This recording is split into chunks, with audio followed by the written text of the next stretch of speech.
If anybody else is on the call from the PUAB, could you let us know, please?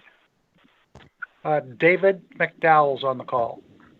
Welcome, Mr. McDowell. Thank you. Christine? Yes. Hi, this is Garland. Hi, Mr. Land. Hi. I think we might be waiting for Mr. McDonald. Are you on the call yet? I wasn't able to get in on the video portion, so I had to call in. I'm on. Okay. Christine? Yes. I'm on. This is Mark McDonald. Oh, hi. Hi, how you doing? Okay. I'm pretty good. How are you? Great. Good.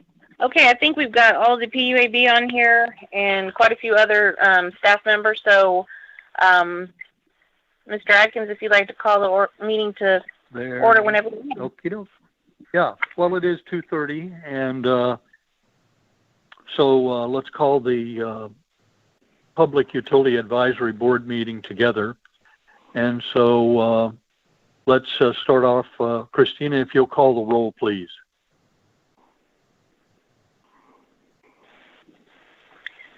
Larry Porter? Yes. Jack Looney? Yes. Garland Land? Here? Joe Zach? Yes. Mark McDonald? Here. David McDowell? Here. And Jerry Atkins? Here. Okay, it sounds like we're all here and we have a quorum, and we certainly want to welcome our new board member, David McDowell, and he, I think, will serve well and be a good board member for us. Let's see, we have, the staff wants to have some addresses here, so let's go to Adam Norris. Did you want to speak first? Mr. Atkins, Larry Porter. Go ahead, Larry. We need to approve the minutes of the last regular meeting on the 19th and April the 3rd. I make a motion we approve them at this time.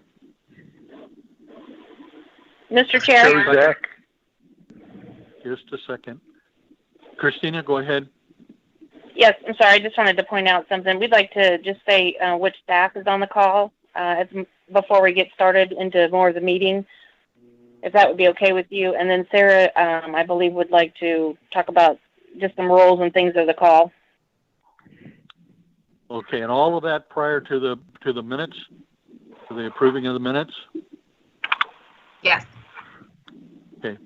Actually, guys, I'm working off of two agendas. One that was put together yesterday, and one that's put together now. So let's do approve the minutes. We have a motion, and do we have a second for that motion?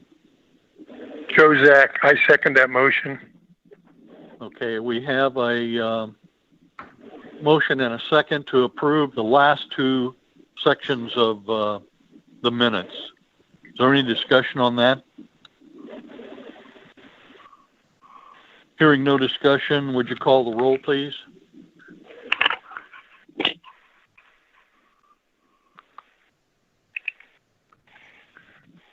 Larry Porter? Yes. Jack Looney? Yes.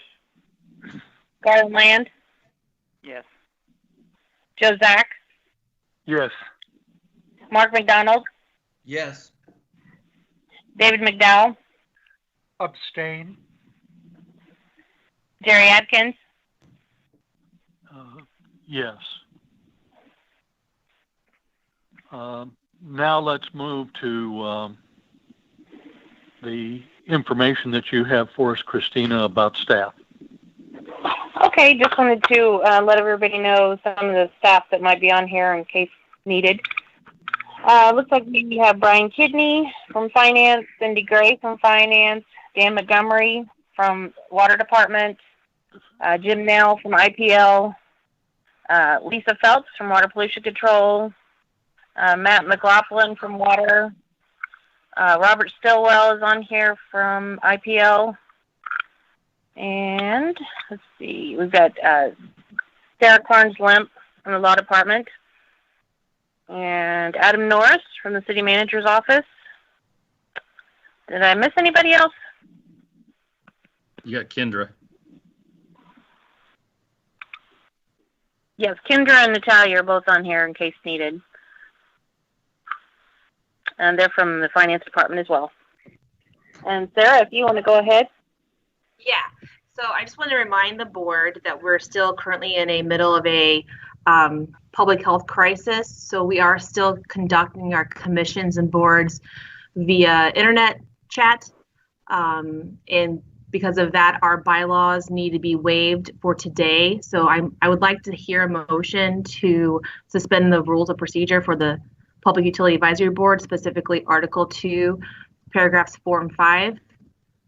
And I know we've been doing that the past few months, so we're all kind of in that same thought process. So if I'd like to hear a motion in a second, please. Larry Porter, I make the motion. We have a second? Joe Zach, I second. Okay, we have a motion to suspend the rules of the board, and that's actually should have been, I guess, the last couple of meetings, but certainly for today.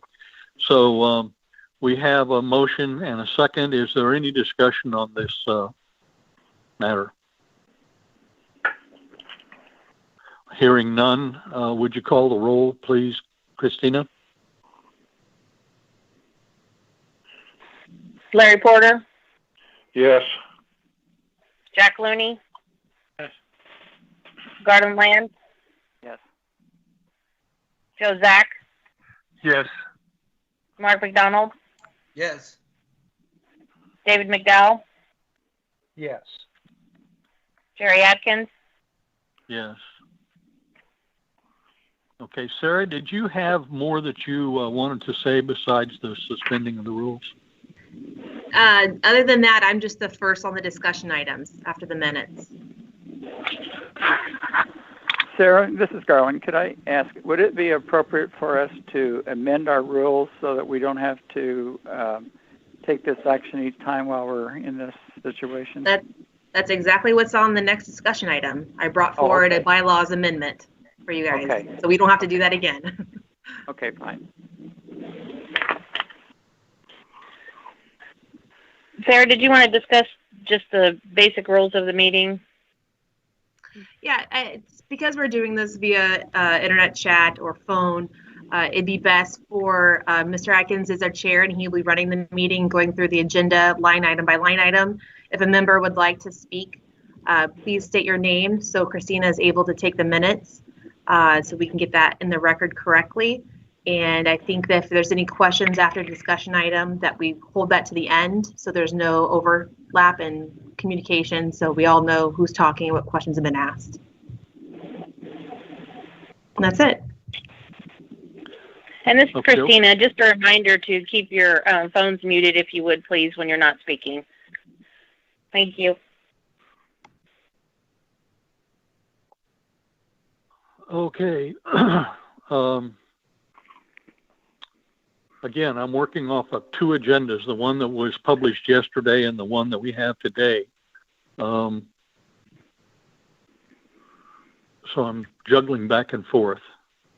Have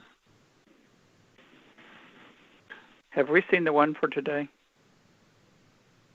It's available. Mr. Chair, the one that I sent today was just kind of for you with some notes on it as to how to go through the meeting on your end of things. Oh, I see. Okay. I thought that was actually suggested by other staff members or something. No, Okay. just some notes Well- for you running the meeting. All right. Thanks for that. I'll get back where I was here. Just one second. I'm sorry. I'm moving around here on the computer.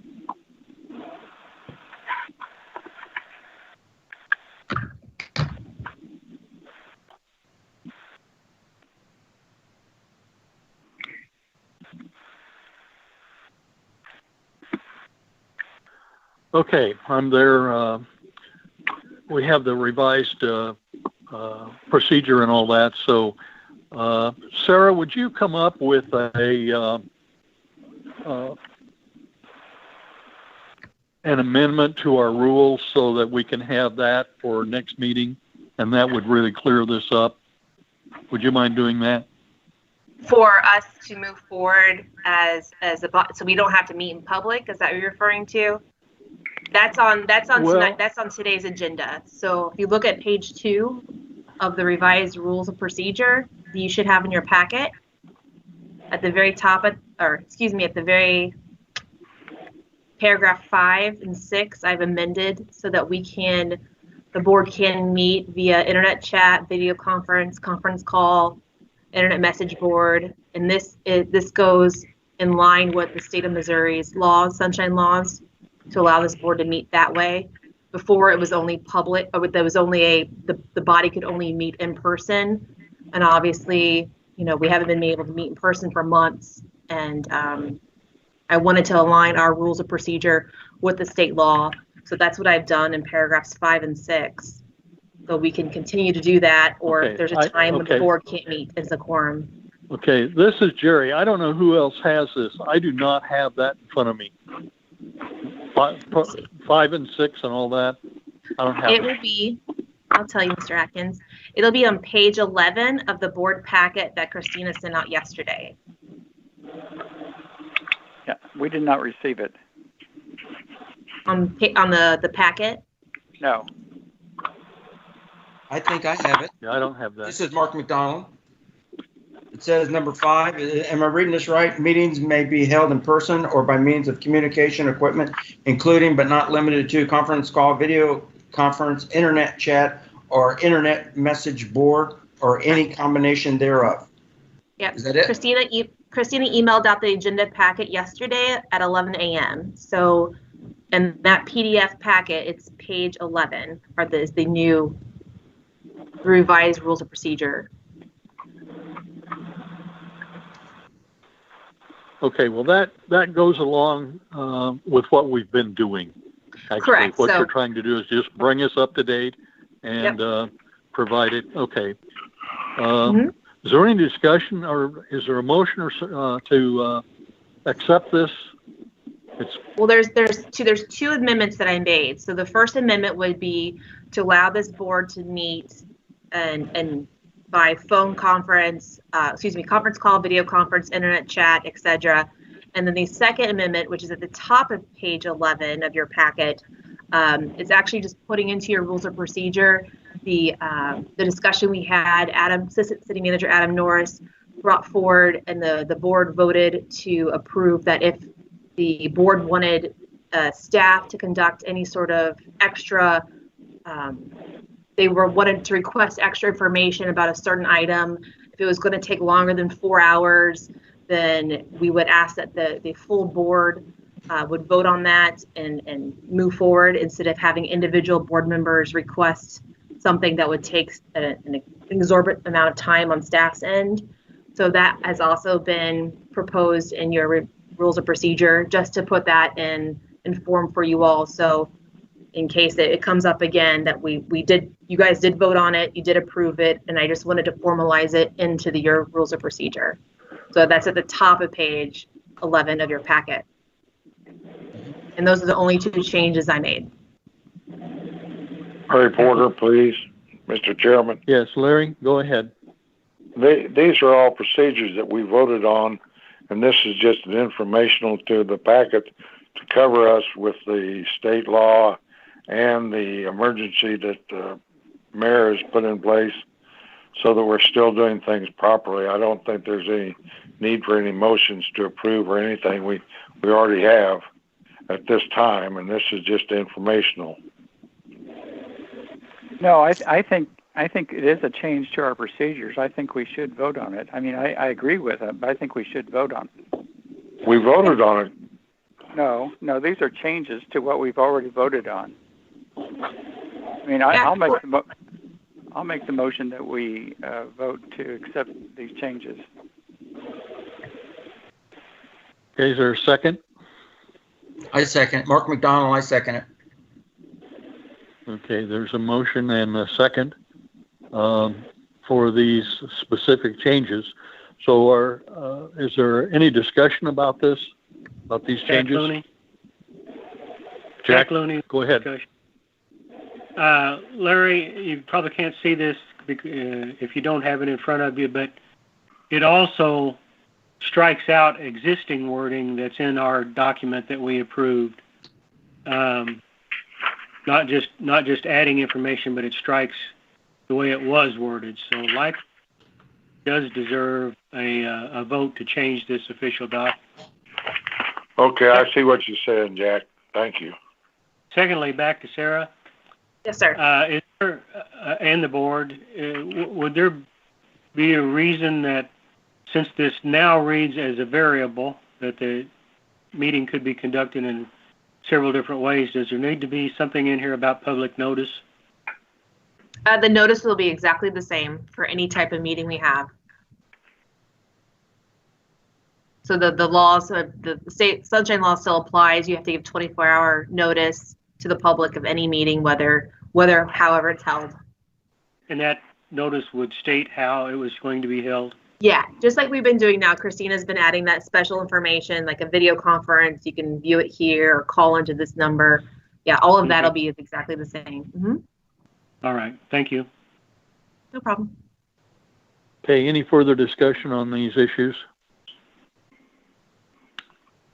Hearing none, would you call the roll, please?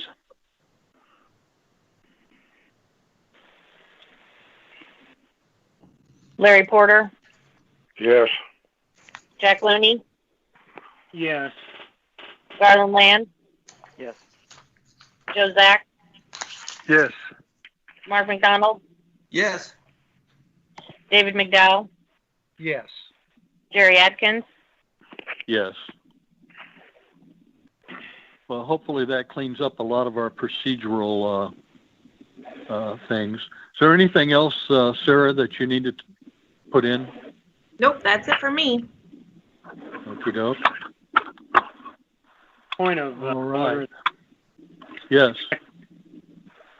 Did that vote also take care of requesting information from staff? Yes, that motion was to accept or to approve the rules of procedure as amended. Those members that do not have that in front of them may not what it says.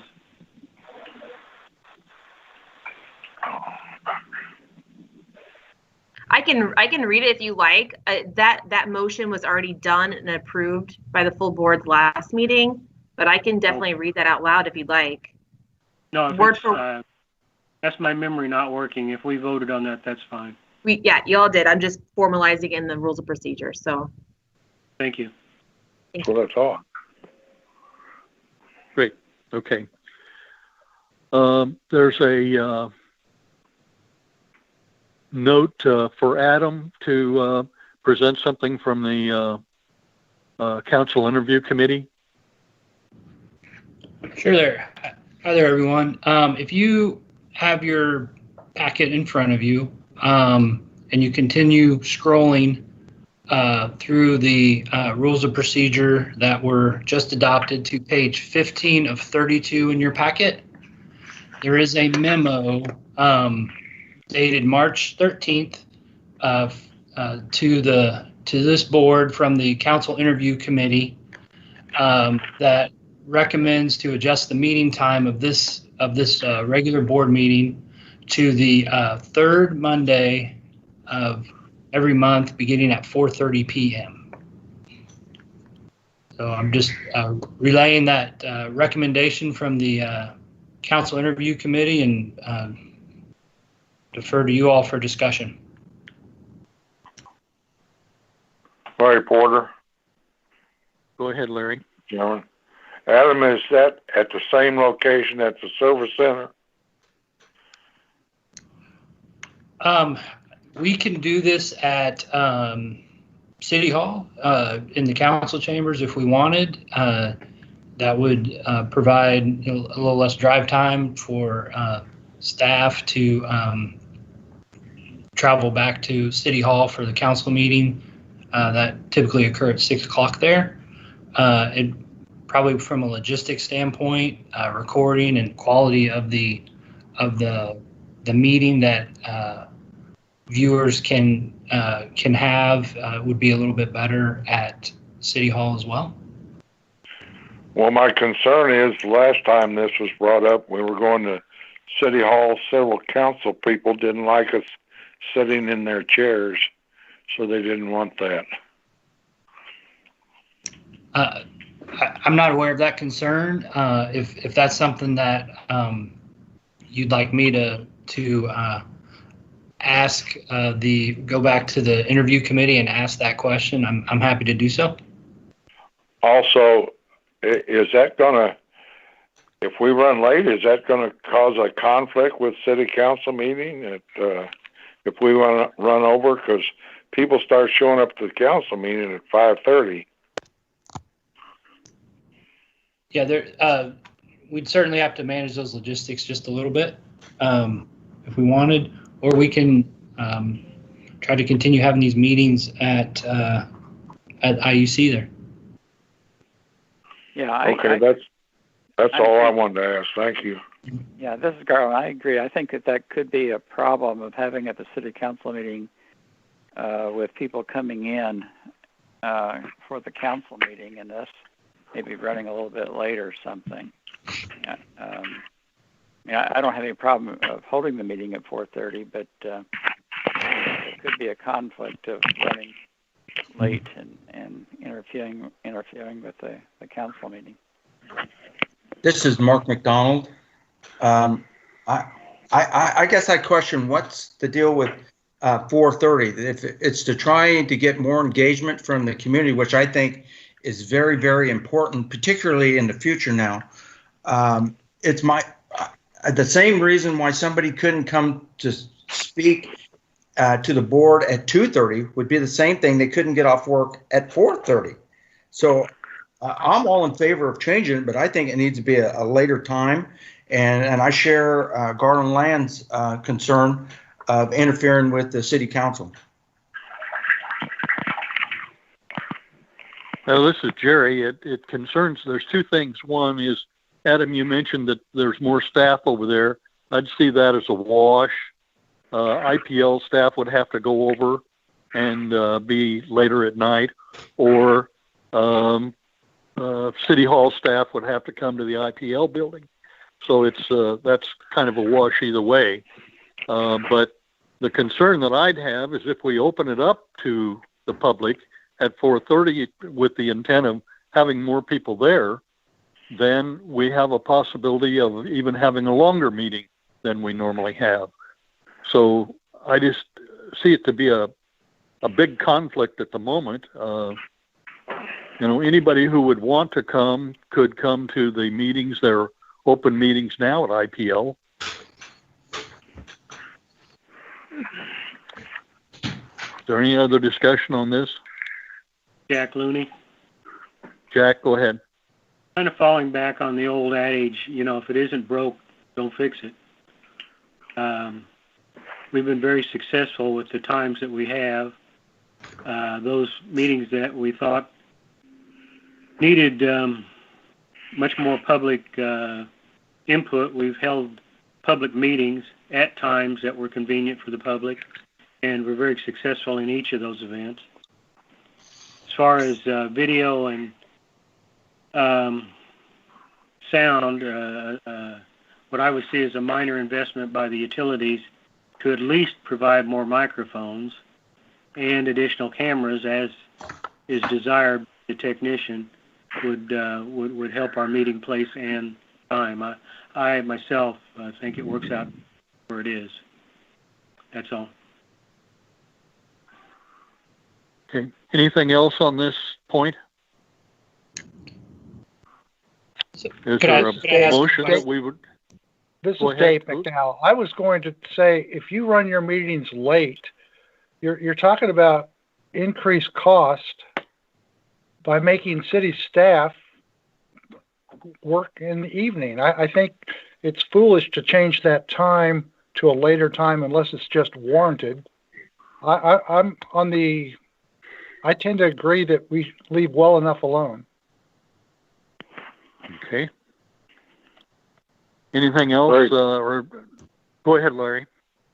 Yeah, I'd like to go ahead and make a motion that we refer this back to the city council to see if they can't work out something better or have more discussion on it, especially during this time that we're doing this by video and phone.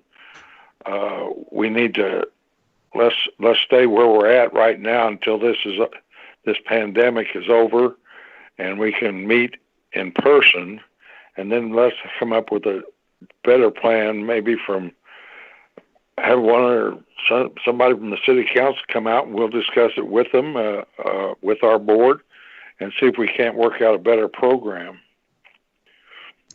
Could I ask a question really quick before any motion, any action is taken? Yeah, sure. I'm sorry. Just for my own clarification, is the concern the location or the time or both? Oh, I'm not. I personally am not worried about. Go ahead, Larry. I'm not. I personally am. It doesn't make any difference to me as far as the location. The time is irrelevant, but I still think there's got to be a lot of conflicts as the city council meetings on Monday.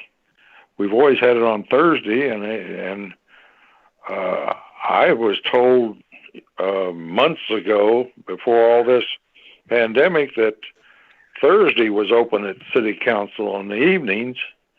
So I think that needs to be looked at again. Jack Looney. Go ahead, Jack. Thanks, Larry, for trying to be the peacemaker here and try to get all level heads on the table. But it would appear to me that council has already taken their action through the council interview committee and already made a recommendation to this board. And our responsibility now is a response. Just as we make recommendations in anticipation of responses from the council. That's Jack, would you like to move? I have no problem with it. I will make a motion that okay. We stay. I don't want to stay status quo because I think television and audio could stand some investment and improvement. But as far as the place and the time, I make a motion that we remain. I'm Larry Porter. I second it. Okay. Any further discussion? We have a second on the motion. Any further discussion? Hearing none, would you call the roll?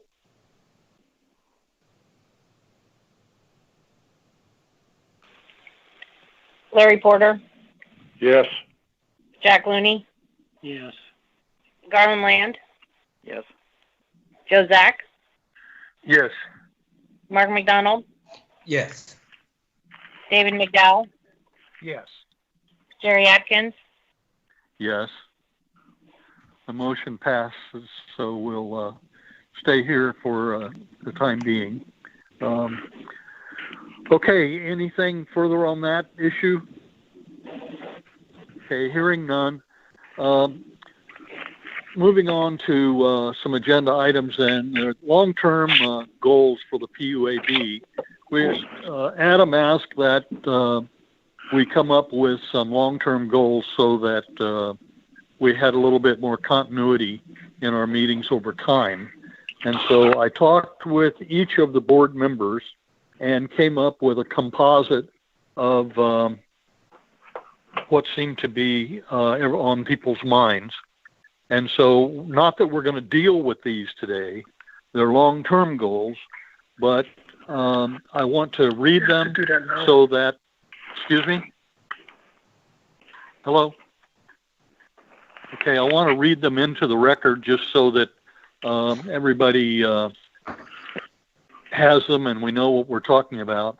So at this point, there's A through G, and I understand that there's possibly one or two more that members have come up with. So let me read these. What is the plan for the plant, the property, and the CTs? Next one is, what is the plan for the future of solar and wind use? The next one is, what is the board's relationship to the city charter chapter 3.17 and 3.18 and the Bondurant decision? In the past, we had a ledger report which allowed us to keep track of numerous projects for the PUAB. We would like to have that again on a monthly basis. Next one, we would like to have a monthly report on the pilot payments to the city. Next one is, what is the future of the water constructions projects? The next one is, what is the PUAB's new responsibility regarding the water pollution controls unification?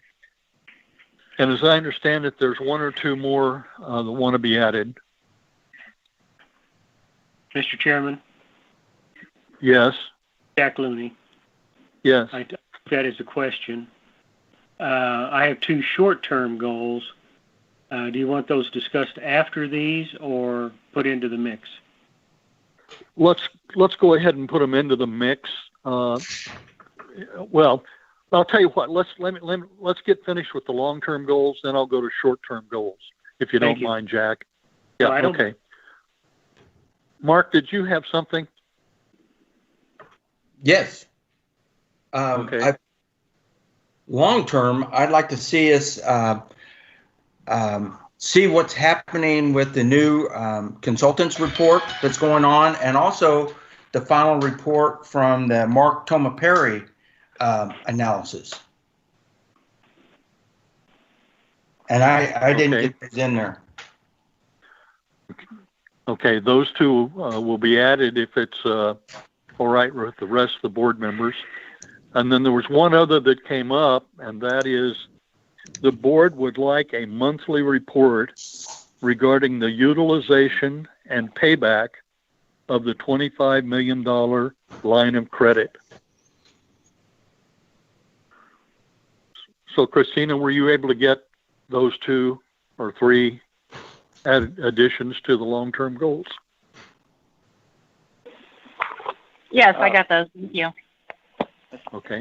This is Garland. Mr. Chairman, this is Mark Yes. McDonald. I'd also like to Second. find out where we stand with the repayment of the $333,000 for electric vehicles for the city, and also where we stand with the repayment of the Uptown Market. The $2.35 million, I believe, was borrowed from the water reserves. Okay. Yeah, Would you add those, please? And then, Garland, you had something. Yes. This relates maybe to C, or I don't know if it wants to be a separate one, but it probably relates to C. There was a discussion some time back about from the finance director of he had suggested that he could present to us a proposal of what is the a reasonable accumulation of surplus, which is related to the charter. And I think that would be helpful to us if we make that as a goal for him to come back to us. That's relating to 317 of the charter, so that we could then get that behind us as what is a reasonable surplus before we would then determine what is to rebate it to the customers. Mr. Chairman, this is Mark McDonald again. I totally agree with Mr. Land on that issue. In particular, when I discovered today that someone has increased the operating reserves for not just IPL, but also water and water pollution control from their former number. IPL's was at 22 million, or I think it was supposed to have been 25 million, is now at 34 million. It really looks like people are just trying to slot reserves away so that those funds are not restricted or unrestricted any longer, so that they are not available to be given back to the ratepayers in the way of rate reductions. But I agree with Mr. Land totally. The other thing that I'd like to suggest, besides on the monthly report on the, let's see, what is it related? There was a request for the monthly reports. At one time, we had a dashboard report, and somehow that's gotten lost. And I think we ought to try and get that reinstituted. I think that was a very valuable report that we could keep track of critical metrics for all three utilities, and so I'd like to see that reinstituted. Okay, let's add that to the list. And then this relates, I guess, basically to number F.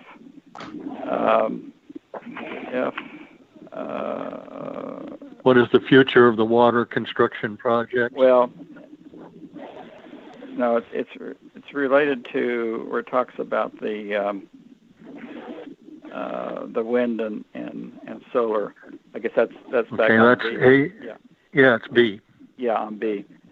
I'd like to make that even more specific and talk about what is the status of the Rockwood farm and what do we see as the future of that, and that was brought up at a previous meeting. But besides a general, as stated here, but I think we really need to focus in on what we have right now and understand what our situation is. Okay, it was my understanding that kind of covered it, but if you want to be more specific, let's certainly you can recommend that, and then we'll get on with any other long-term goals. Is there anything else that anybody wants to bring up regarding long-term goals at this time?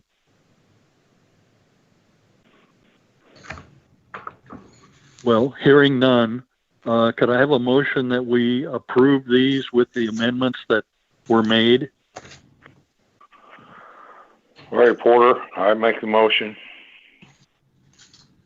Okay, there's a motion been made to accept these long-term goals, and these can be, in my understanding, these can be amended as we go, so that this is just a working agenda for the future. So do we have a second for this motion? Mr. Chairman, it's Mark McDonald. I'll second it. Okay. We have a for amendment. We have a motion and a second. Is there any further discussion on these long-term goals? Just one, Jack Looney. Yes. Mr. McDonald brought up the new study that's out evaluating efficiencies, operation of the electric utility. It may not be such a long-term goal. I understand to find those figures here, but I understand that it would be recommended and implemented in the very near future. I'd say that goes to the top of the list. That's all I have. Okay. Any further discussion on this motion? Okay, hearing none, would you call the roll, please? Larry Porter, Yes. Jack Looney, Yes. Garland Land, Yes. Joe Zach, Yes. Mark McDonald, Yes. David McDowell, Yes. Terry Adkins. Yes. Now let's open the floor for short-term goals. Jack, you had some ideas. Yes, we've got a couple of things kind of hanging out there. I forget which of the last meetings it was, and I know it's inconvenient trying to do this through teleconferencing, but Mr. Norris was asked about enough reserve funds to operate the utility for a year, and he said he'd have to check into it and get back with us. Norris, are you to respond to that at this time? So I think we could probably cover that when we go through the financial report at the end of the meeting, if you want. You think that does it? That'll be fine. It's up to you. I mean, if you, as opposed to skipping around, we could follow this in order. I can just go to that right now. It's on page 19. Well, just a second. Was there? I want to stay with the.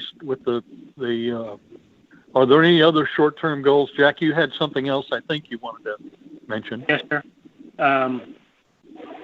In the meeting of the 3rd, and again, I kind of blame our in this teleconferencing is making it awkward to accomplish some things, but Garland Land made a motion regarding assistance to the needy. I don't have a better term for it. I'm sorry, Garland. We voted to that have enough information to make a sound decision on it at the time and moved it to the next meeting. Well, the next meeting is again a teleconferencing, and to make a sound decision on that, I'd like to see input from other parties and Mr. Land so that we can again take a look at that motion and see whether we want to recommend that or not. Yeah, so I think for clarification, I think that what we're talking about is the contribution to the Community Services League. Is that what you're talking about, Jack? That's right. Mr. Land could probably respond to that better than I can. Yeah, we were prepared to have Doug Callan make a presentation at the last meeting that was canceled, and I was surprised that he wasn't invited to this meeting. He had prepared a presentation, and I was surprised that he was not placed on the agenda for this meeting. I agree that we should invite him. He has a presentation made to explain that program. So I would have the option at the moment to put it on as an agenda item and extend that until we can do face-to-face or during one of our teleconferencings.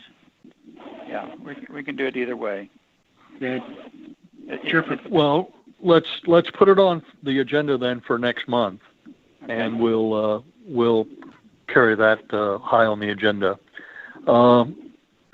and we can keep that under short-term goals. I think that's going to get handled in a short manner rather than a long-term manner. So, Jack, did you have any other short-term goals in mind? Other than the study, and I think that's been put on the agenda, and I do hope that we can move that towards the top. So that's what thank you. Great. Thanks, Jack. Any other short-term goals from anybody? This is Dave McDowell. Yes, David. I have, and what I'm going to ask may be something that's maybe already done.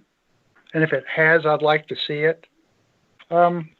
Is there any way that we could get a rate comparison on our water, electric, and sewer on cities of between 100 to 150,000? Probably 4 or 5 cities, and I would like to have it in areas at least 200 to 300 miles from here, so we can see where we stand with other communities, and to add a little bit to the mix, maybe something where a couple of the other areas in the Kansas City area, so we can see where we stand as far as what we're charging for our services. Because I hear so many people say that we are just too high, and I would like to be able to have facts when I talk to people. Bill, can I have some input here, Chairman? Sure. Who's this? Jack Looney, I'm sorry. Yeah, go ahead, Jack. In response to that request, I support it. We've asked for some of those numbers before. As little gaming goes on here, David, when we ask for that, you might declare whether you want all utilities with those parameters, private owned, publicly owned, wherever you want to. but I suggest you make those clarifications now, or you'll get a lot of reasons why and why not. I think it might you know, be well. if there's variables, I understand that. And, you know, once again, if we have all the information, it's easy for us to give good answers. So I just talk to a lot of people that think that our rates are outrageous, and I would like to be able to say you're right or you're wrong, but I can't defend either position without some facts. And I think that it's important. I think the ratepayers deserve to know how they're being treated. And, you know, if we have to, whatever it takes to be able to share the facts with the people, that's all. Yeah, So agree. Mr. Chairman. Mr. Chairman. Okay. This is We got Garland. to pile up. I think it might be. This is Garland. I think it might be helpful if he was given the presentation that we received some time back. I think fresh eyes, he might ask some additional questions that maybe we didn't ask. But we have asked that question in the past, and we have received some materials, particularly on IPL. Mr. Chairman. We didn't ask it for water and sewer, I don't think, but I think that's a legitimate question to also ask. But why don't we ask staff to give him what we received in the past to start out with, and then you might look at that and see what else you might request after looking at what has already been prepared. That would be great. Adam, I just haven't seen anything. That's all. Sure. Mr. Chairman, Mark McDonald. Adam, okay, Mark, go ahead. Yes, to Garland and also to Dave. Yes, we have received information 2 different times from IPL, particularly on rates. In one case, they actually manipulated the data so that everyone's pilot was equal, whether it be Blue Springs or it was Evergy. And this last one all we got was a comparison with Evergy, which we all know is an investor-owned utility. It makes a world of difference. Just like Jack Looney mentioned, it makes a world of difference in rates. When you compare us to a Columbia and a Springfield, the folks that are making comments to you on the side, from my point of view, are absolutely right. Our rates are way too high. But if you want to compare us to a investor-owned utility that pays dividends and it pays corporate taxes and it's got an board of governors and all that good stuff, well, we're pretty close to that. But we're doing a disservice to our ratepayers right now, is what's happening. And I do appreciate your request. And I think it also should include water and WPC that are owned by municipal organizations. So I applaud that. Thank you, David. Larry Porter. Larry, go ahead. Mr. McDowell, the teleconferencing and stuff has kind of spoiled things. I was given the assignment of introducing new people to the board when they came in to give them a background and stuff. And I have all that stuff, but we've not been able to meet in person. So I will try to get it together with Mr. McDonald and maybe give you a call and give you what we have at this time. And then we can go from there again with you're exactly right in asking for this. But due to this teleconference and the emergency thing, we have not been in person, or I would have been glad to give it to you at that time in our meeting. So I'll try to get with you later on and get City Hall to print it up again for us, and we'll get it to you. Thank you. Good. Okay, anything else on the short-term goals? Anybody else have anything you want to put in? No. I hear nothing. So, Adam, long-term goals and priorities for utilities is on the agenda.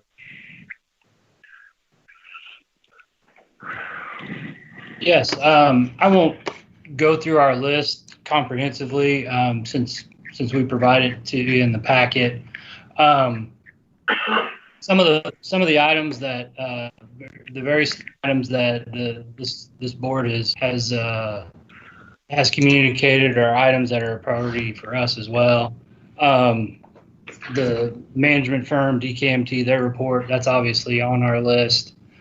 The management analyst report, that is on our list. The remaining outstanding items from the kind of the IPL priorities list that we had put together and the board had endorsed back in January. Completing those items out, that's obviously on our list, which includes the future production, the CTs, those types of things.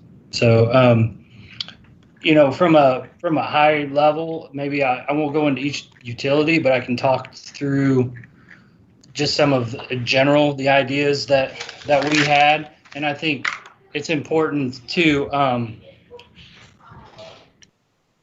excuse me real quick.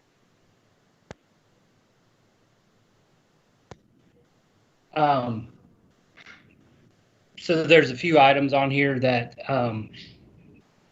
sorry, I've just had some family show up in my house and it's a little distracting here. There are long-term goals, there are short-term goals, there are goals that are in process now. There are items that are operational in nature. There are items that are going to require, some policy direction from the city council on.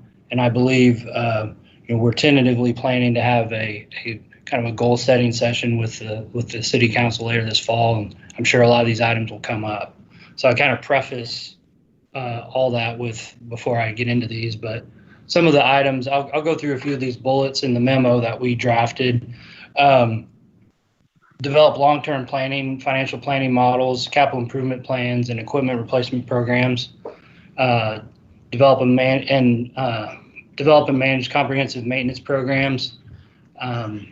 Develop and implement financial policies. I think that's something that we all agree is important. Develop clear and meaningful metrics to monitor and communicate the performance of our utilities. Develop policies and standard operating procedures that are consistent with best practices in each respective industry. Leverage technology where we can to drive efficiency and customer service. Promote collaboration across all our utilities and city departments.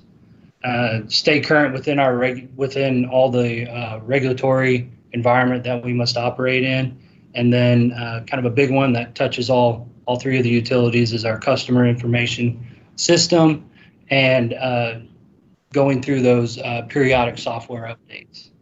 So I just leave it at that. I know each department has some more detailed items that they listed in that memo, but in the name of time, I won't get into those, and I'm sure we'd be happy to address any questions you all have. I have one or two. Jack Looney. Yeah, go ahead, Jack. Mr. Norris, some of the things you did mention that the new study, when you began your comments, are some of these aspects that you cited as bullets part of that study's responsibility in responding to?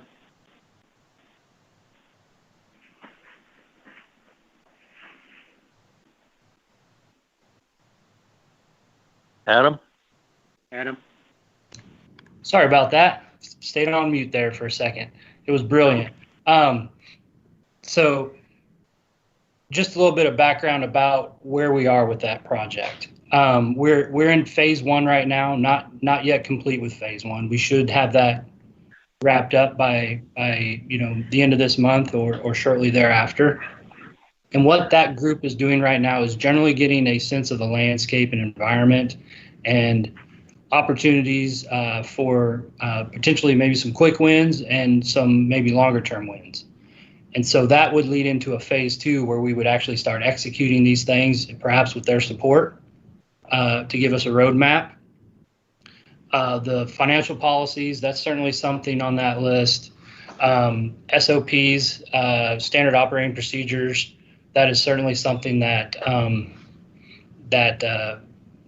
has come up in the questions that I've been asked. The capital improvements planning process, the budgeting process, those are all items that have come up during those discussions. So I anticipate many of these things that we see as priorities are in line with what the management firm is looking at or will be looking at. All right. Second question regarding that study. Is that all encompassing? Is that all the departments of the utility? The two big ones would be engineering and construction, T&D. It's the entire utility, all of IP.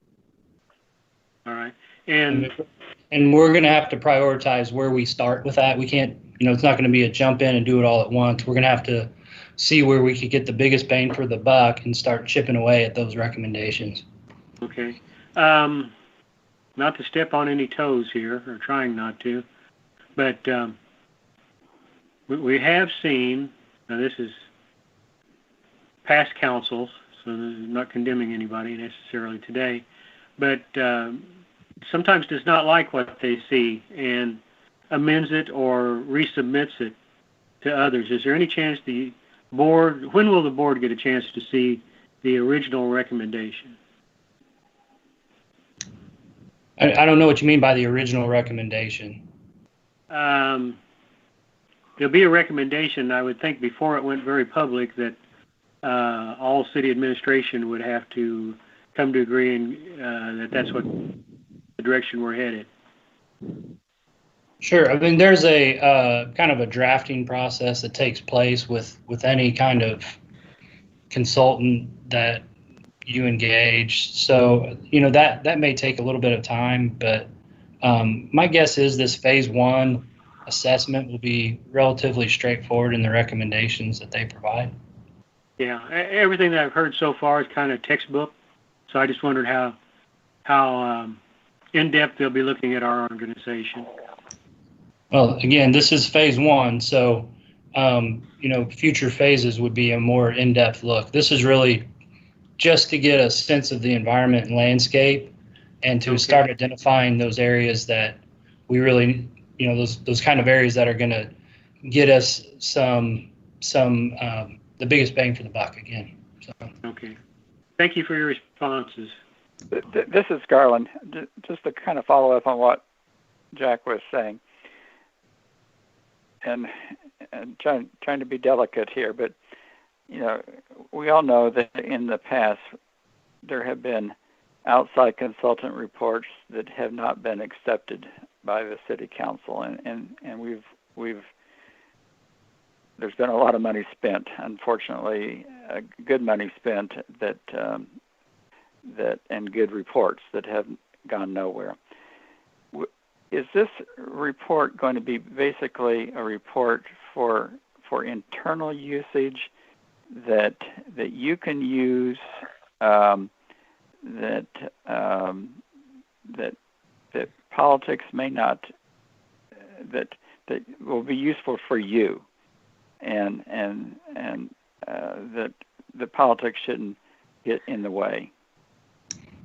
I think it will be a mixture of recommendations. I think there's going to be some items that are recommended that will require policy discussion and policy decision by the city council, and then there'll be some more straightforward operational recommendations that we'll need to look at and consider putting in place or changing our operations as a result of those. So I anticipate it being a mixture. Larry Porter, Mr. Chairman. Go ahead. Adam, will we get a copy of the end of the first phase to look at? Absolutely. Will we get that before the city council?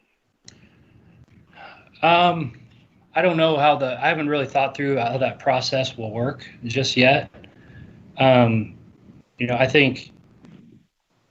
I guess when I go back and I think about how we develop those priorities for IPL when I kind of first came on board, and we did a lot of work with PUAB. We did work with the Council Rates Committee and the City Council to build some consensus.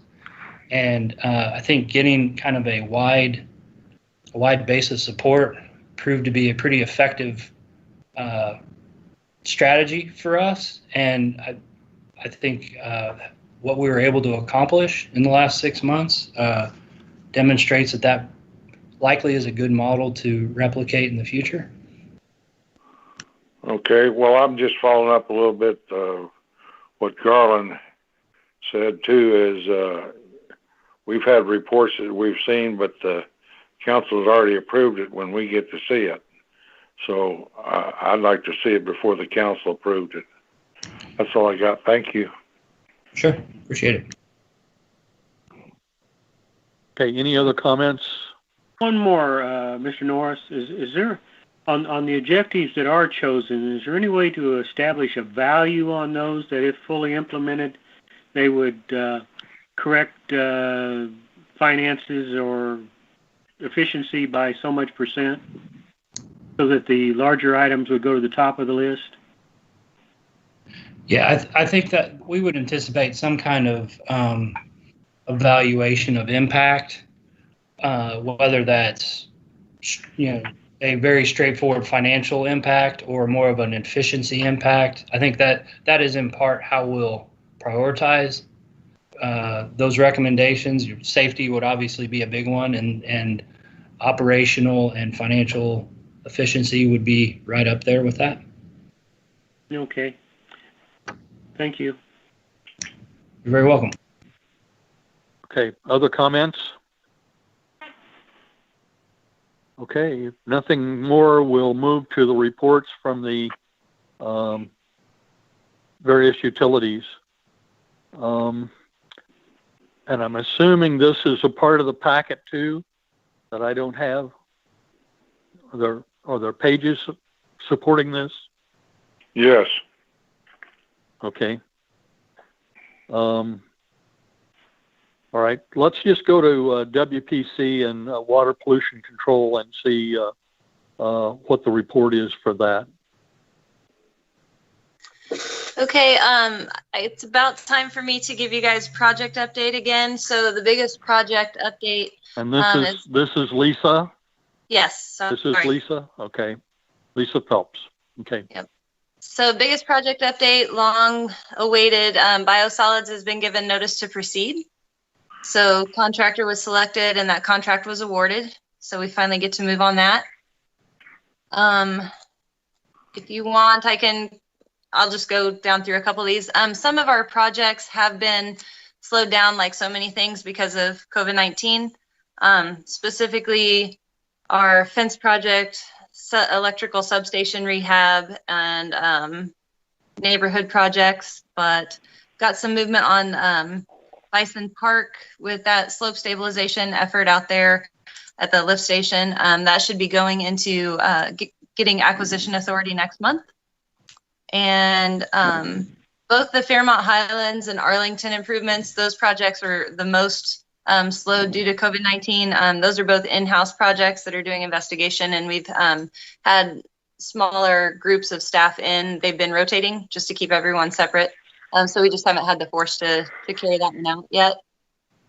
Sugar Creek Pump Station platform stairs and railing, that project has been completed. And let's see, neighborhood projects, another round of neighborhood projects has gone for approval and that contract has been awarded. 16th and Scott project is done. Primary sludge grinder project done. And the Pacific Avenue sanitary done. Everything else is in the works if you have one specifically that you want to know about. But like I said, far and away, the biggest one was that $5 million biosolids project. So biggest one for us in quite some, well, probably ever since, at least since the consent decree. And other than that, if you have questions for me, I'm happy to answer them. Mr. Chairman, Mark McDonald. Go ahead, Mark. Lisa, yes. Where are you at with the Kentucky Hills relining project? Kentucky Hills relining is about 60% done. Is it going okay? It's going okay. So the last storm we had just two or 3 weeks ago, we got over 9 inches of rain. Yeah. And we'd had just several rains in the preceding week and a half. That was actually a pretty brutal storm for us. We ran 126 complaint calls in that storm event, which is the highest since I've been here. Some of them in Kentucky Hills. So the update there is this, all but one house still had water in it, although there was improvement because one house called and said they had a pump in and the pump was actually keeping up with keeping water out, which was improvement, but there was still water. So we're just looking at that and additional options that go along with lining or to supplement that. But any more lining we would actually have to go for additional council approval. So we're actually currently working on what exactly we want to do over there. Oh, that's disappointing for the customers. Oh, it is. We knew, that was going to be a 9-month effort to line all those laterals either way. So we knew we weren't going to get it done by this rainy season, which is unfortunate for sure.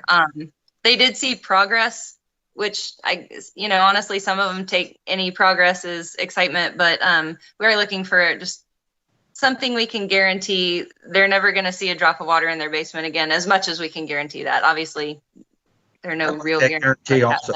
But right. Yeah, but are you doing it in a systematic way so you can say this is a control group where they've all been lined and they've seen this kind of a change, or is it up higher on a hill or lower on a hill? Yeah, so we started at the top. Basically, if you want to consider the neighborhood as its own little watershed, we started effectively at the top. So trying to keep as much water off of the system as we could from the get-go. Yes. But one of the things we're actually looking at right now is utilizing the property of one of the 2 Kentucky lift stations to put what's called a manifold system, which is effectively underground storage. Sure. To provide enough volume on land we already have. Again, that's a very preliminary thing. I just talked about that with Adam just last week. Sure. But we are continuing to look at options in there just to make sure those people don't continue to have problems going forward. Well, thank you so much. Good luck. Thanks. Larry Porter. Yes, sir. Go ahead, Larry. Lisa, you are handling stormwater now, is that right? We've always had stormwater, yes. Okay. One of the creeks that run into that Kentucky Hills Valley there starts up by the Truman Library. Mill Creek is what it is. Mm-hmm. At Nickel, at the 800 block of Nickel, right at 800 Nickel, there's a culvert going under Nickel at College there, or Cottage. And it's going to wash away a garage of a customer there because people have dumped everything in the each side of that culvert. And it's backed up, and now it's undermining. When that 9-inch rain it undermines the dirt there. And the gentleman I went over and saw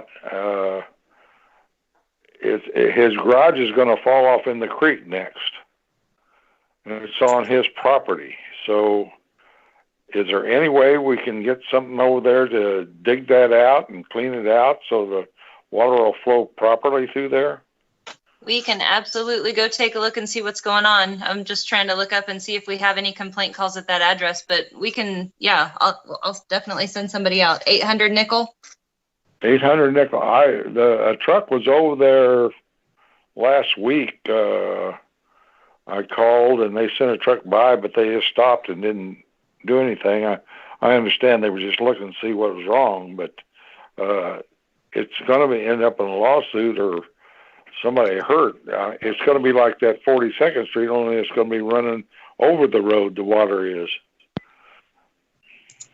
Like, yep, we'll get somebody out there to look and just see what's going on and what can be done to fix it. Okay, I appreciate it. I wish you'd contact the owner there and let him know that you're doing something on it, whoever goes over. Will do. Mr. Thank you Chairman, very Lisa, much. would you report back to Larry too on that, just so that the communication circle is complete? Yes. Great. Thank you, Lisa. Anything else to Lisa? Yes. Mr. Chairman, Yes. Mark McDonald again. Should we be celebrating that the 24 highway thing didn't flood this time from the rain? I feel like that's celebration worthy. I agree. Sugar Creek actually dug that box out, and so the obstruction that was in there is no longer there. So the basin that's on our side of the 24, is that something that we'll take care of or clean up? Because most of the time it's just a green mossy mess over there. That's actually, that stream area and basin there are all private property, and the culvert, that system, the stormwater system that runs under 24 highway until it gets to Sugar Creek and actually a little beyond is MoDOT's. Okay. So we don't really have infrastructure over there, but we definitely don't have a backup problem at this time. That's one of the few areas in town that we didn't get a call from with that 9-inch rain, and first time since 2013. I thought for sure we'd hear about it today, but Not one call. Not one call. Good deal. Thank you. Yep. This is Garland. Okay, anything else to Lisa? Go ahead. Yeah, this is Jack Garland. Looney. Oh, Garland, go ahead. Lisa, as I understand, there were two departments consolidated, yours and another one. Could you talk a little bit about how that's affecting you? It has me busy. No, so back in the 80s, water pollution control and public was actually a part of Public Works, and they decided to separate us out. And then in the early 90s, Storm was separated out from, well, it was actually created, but additional Public Works staff was sent to water pollution control to be the stormwater division. And basically, there were a lot of duplicated efforts and a lot of just unnecessary back and forth between the departments. So it was decided to go ahead and merge those two departments back into one. So now we have sanitary, storm, engineering, central garage, streets, building maintenance. So we're all crazy busy, but it's fun. And for any concerns about fund management or anything like that, all of those funds are staying separate in their original source. None of them are being combined. So I, instead of running two funds, one for sanitary and one for storm, we now have sanitary fund, stormwater fund, street sales tax fund, general fund, and then central garages and internal service fund. Does So that we're take learning, care of everything for you, Garland? Yes. learning lots of new things every day. Garland, does that answer your question? Yes. Thank you. Okay. Anything else for Lisa? Jack Looney. Jack, go ahead. Ms. Phelps says is our responsibility for any of the utilities. That $5 million contract's pretty healthy investment. It is. I guess I would like to request information on award of that contract, the bids, how many you had bidding, what their amounts were, who was chosen, did they meet the points of your RFP, and if that's going to take over 4 hours for staff to do, our board would need to make a motion to ask and request for that information. No, I can give you a quick rundown. I think there were 4 bidders. Mega was the low bid and the successful bidder. They actually were the contractor that did the work at the Sugar Creek pump station for our stairs and railing and all that, bringing that up to safe conditions.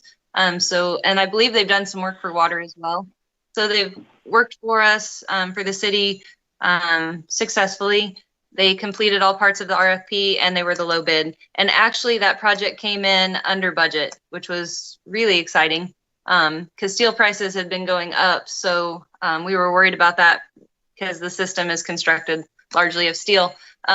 So we came in, I think with contingency, We'll be about $500,000 to $400,000 under budget.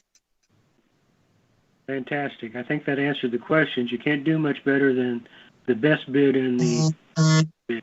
Thank you. Uh-huh. Under budget's a nice thing for a change, huh? It is. Okay. Anything else for Lisa?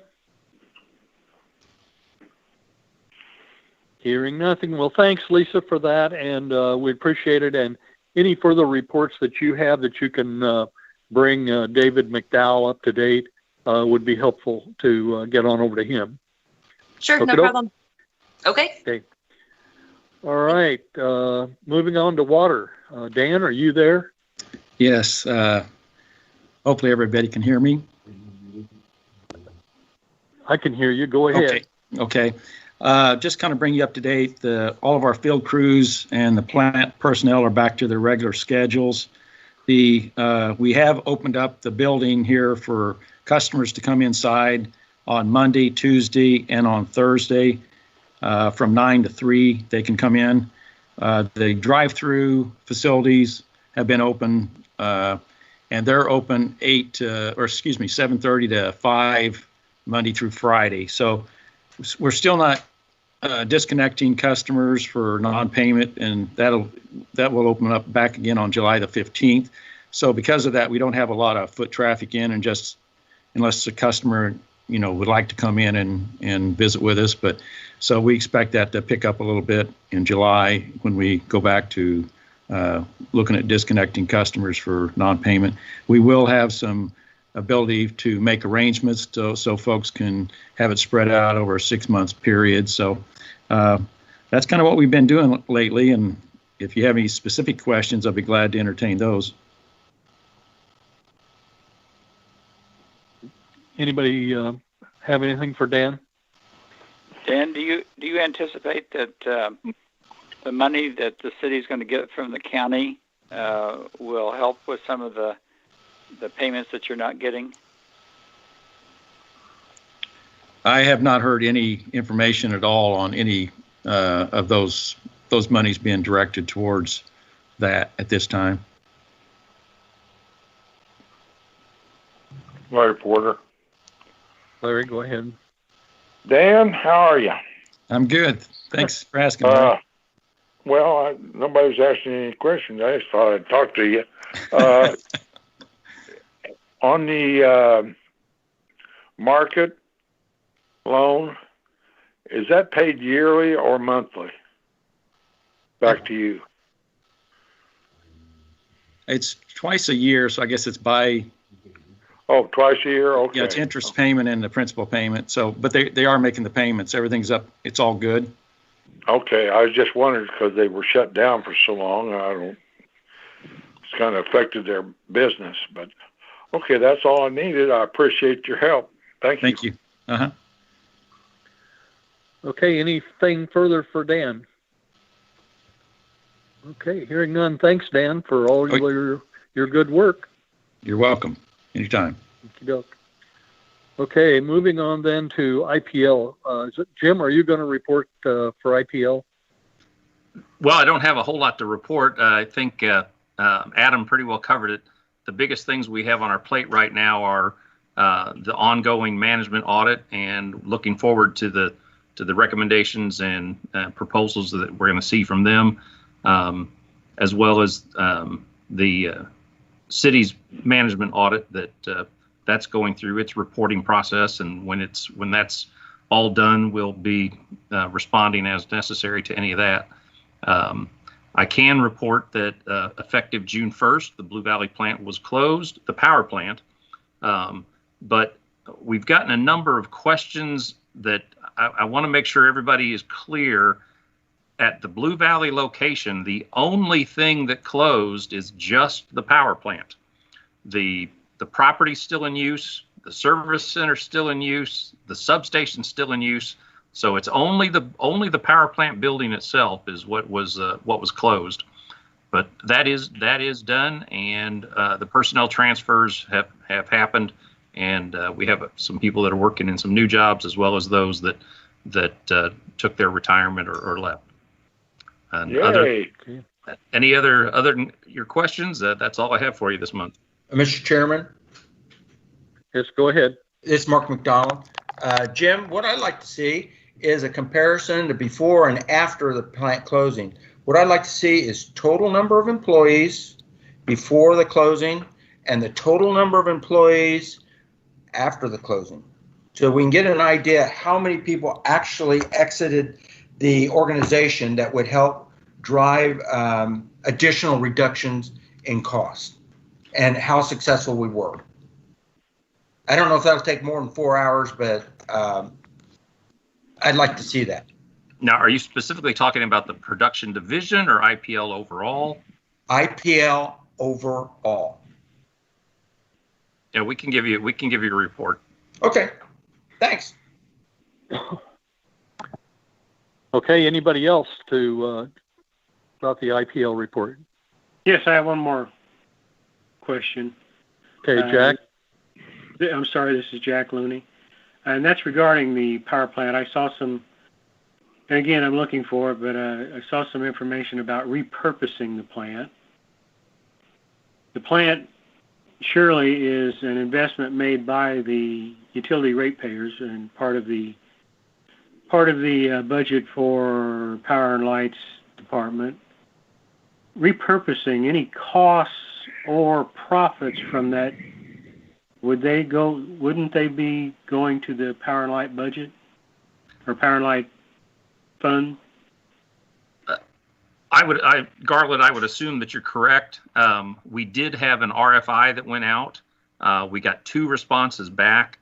One was a proposal that would turn it into like a trash burning power plant, which we did an extensive study several years ago about adding biofuel as a supplement to coal, and we weren't going to be able to get enough BTUs out of the biofuel in order to make that effective. The trash proposal was going to require millions and millions of dollars of investment and upgrades in order for their project. One of the directions we got from City Council and in the city's best interest is that this be any repurposing be something that was not at a cost to the city. So that project there was not one that we are considering.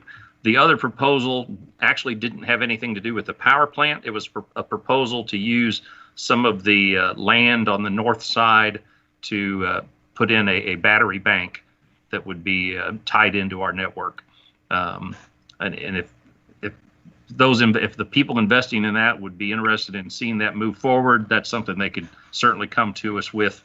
But it didn't resolve any issues involving repurposing of the power plant. So at this point, right now, what we're looking, the plan is to have our personnel just as part of their daily work start dismantling some of the old equipment that would really have nothing but scrap value, and start making sure that that whatever we're doing is keeping that building safe until some further direction is given on it. Thank you. My real question was, though, costs or benefits would be reflected in the Power and Light funds. Certainly, any costs that we would incur would be part of our IPL budget. And if we were to repurpose it, I would assume that, like you said, that property is under IPL. So any repurposing would be something that we would be in partnership with.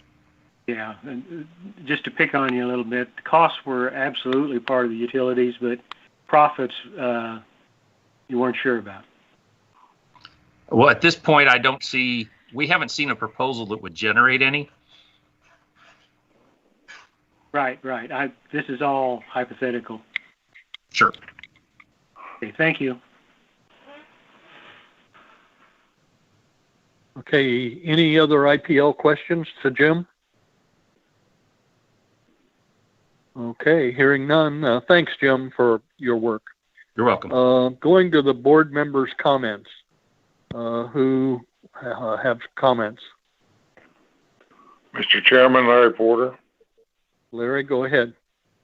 Adam, is there any chance we're going to be able to meet in person next month?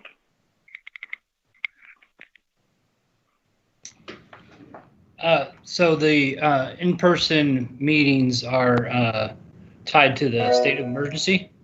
So we would need to see if conditions warrant that ever, when that would be lifted based on the conditions we have. So. Well, I understand that, but I see the city council met.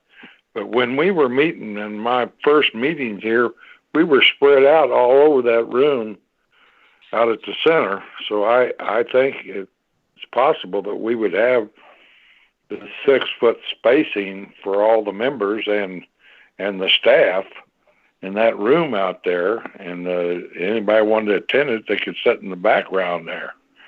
It's just a thought I had. Thank you. Sure thing. I believe the in-person meeting that occurred on Monday was more of a unique situation due to the transition and installation of the new council members. I'm not sure if that will continue. It certainly, from my understanding, is not going to take place again this Monday. So I think it was a unique circumstance. I do know the other boards and commissions are not meeting in person either. Okay, I understand that, but I felt like Mr. McDowell ought to be able to have a meeting in person. He's just here the first time. We installed him today. It's hard for me to see the people I'm working with when I've never even met them. I'm on these calls all the time, and trust me, most of the people I'm on the calls with, I've met before, but this is a new one, so it is a little difficult, but I'm managing, okay? Thank you. Dave, that might be the luckiest thing that happens to you. Yeah. Okay. Any other board members' comments? This is Garland. This is Garland. Who was that again? Garland. Garland, go ahead. Yes, I have a comment about the report that we received on the bonds, which I think that's the first time that we have received that report, and I appreciate it. But I think it would be more helpful if it not only showed the principal of the bonds that are outstanding, but it also showed the interest of the bonds that are outstanding. It's kind of like showing a report on your mortgage of your house and only showing the principal, but not showing the outstanding on the interest. I don't know if that's going to be a regular report for us or what, but if whenever that report is produced in the future, I think it would be helpful if we showed both the principal and the interest. This is Brian Kidney, the finance director, and I think that's a really good suggestion, and we'll update that. We had just put that together, I guess, just to get started to be able to show this, and we appreciated any feedback that you guys would have on making improvements to that and any other reports. But we'll have something that is a little bit more comprehensive on all the outstanding debt, including the interest rates. Mr. Chairman? Great. Yes. Mark McDonald? That Mark? Yes. The only thing I'd like to know, and maybe Brian can tell us, when did the council or whatever committee increase the reserve amount from in each one of the accounts to a 90-day number? Was it at a rate meeting, or and I don't believe that came before the PUAB, before they instituted that change. Am I correct? So I believe there is a 63-day plus annual debt service minimum requirement. What we've done is just take a look at what it would be if it met the GFOA standards and best practices, and that's a 90-day. And so what you see on these reports is what that 90 days equals. Would look like. It's not in effect yet, right? Well, I would say any of these amounts, but especially that one, is a council vote away from changing any of it. So, did they vote on it? I guess, with all this teleconferencing, I haven't been able to see all the meetings. No, but again, right now, we're looking at what 90 days looks like, and if the council would want us not to show that in a public report, we would still look at it on the management side of things of what a good liquidity amount would be. So it again, it's just what we show on these reports. We thought we would just take a look at and show what a 90-day looks like on this. Okay, I was just wondering, I would hope that it would come to the PUAB so we could discuss it. I'm not against a 90-day at all. What I am in favor of, and I hope that we have councilmen on, we still need to look at reducing rates, whether it be water pollution or the IPL. Our folks are hurting right now, and we need to do something as quick as we can. So that's all my comments, and thank you so much, and welcome, Dave, to our group. It's someday I hope to meet you in person. Me too. Okay, any other board member comments? Jack Looney. Jack, go ahead. My phone went out for just a little bit, but this would be for Mr. Norris. Did we get an answer on a question from one of the previous meetings on operating funds and how long those operating funds could carry the utility? Yeah, so if you would look at one of the financial statements if you're asking specifically about IPL, what we're showing here, again, what we're showing on here is 90 days. And then, which I'm trying to scroll to find that right now. Bear with me, please. So 90 days operating is 34 million. And then at the bottom of that, you see total non-restricted resources available of 10 million. So if 90 days is 34 million plus that 10 million, that it looks like we have about 120 days there. If you include the non-restricted resources. Okay. So your question was about if it could operate for a year. Isn't that what it was? I think it was. Yeah. So the answer to that would be no. Yeah. More like 4 months. About 4 months. Mm-hmm. Okay. I know these are hard times, and the city's looking everywhere they can to keep the city running, but there's a lot of things need to be watched. So, okay, thank you. You're welcome. Okay, any other board member comments? I got one. Joe Zach. Go ahead, Joe.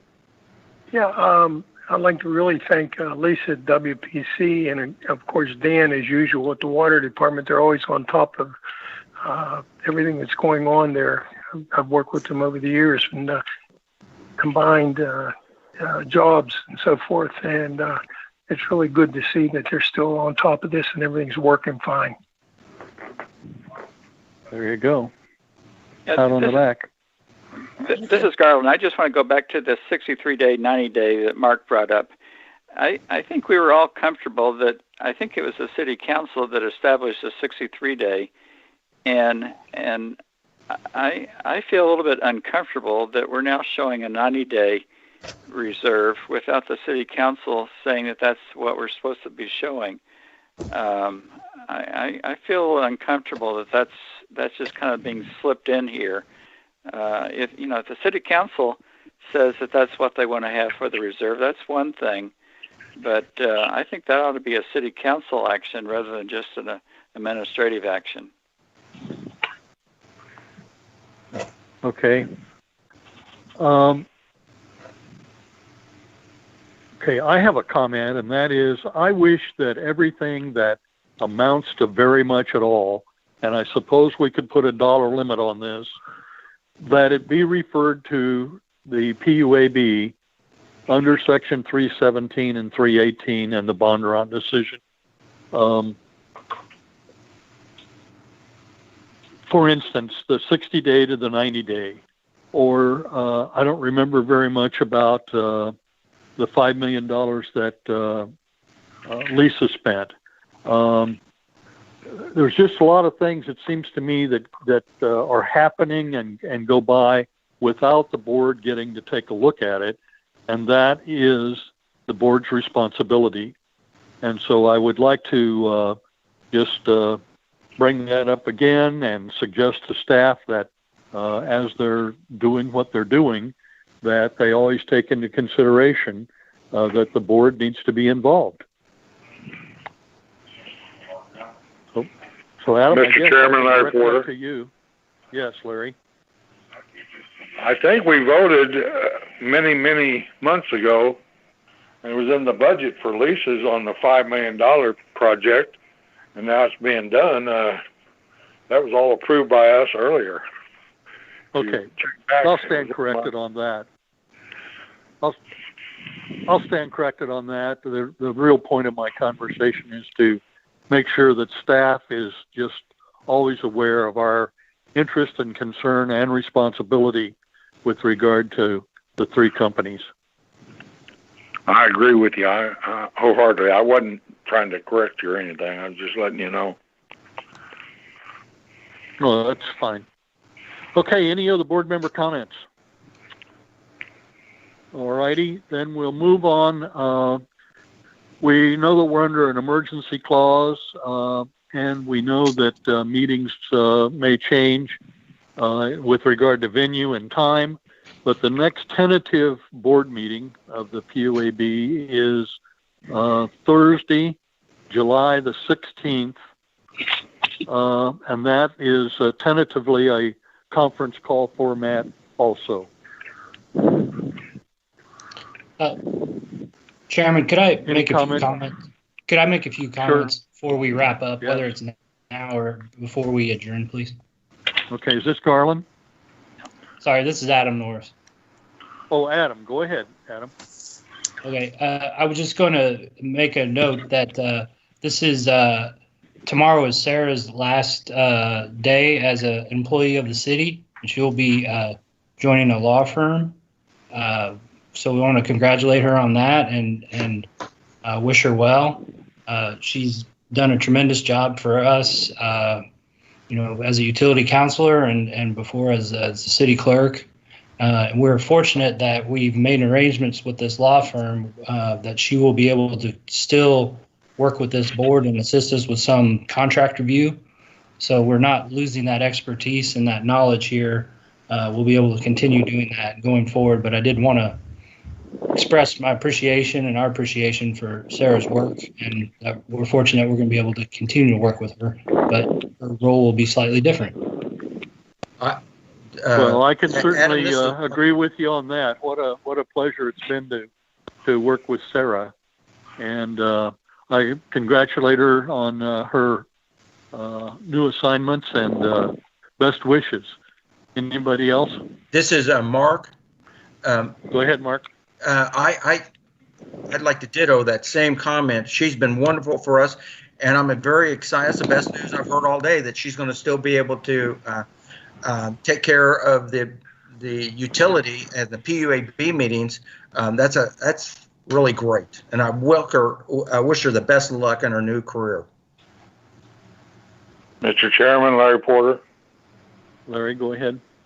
Sir, I think you're great, and I will miss you, but I'll be glad to know that you're still with us sometimes. Bye.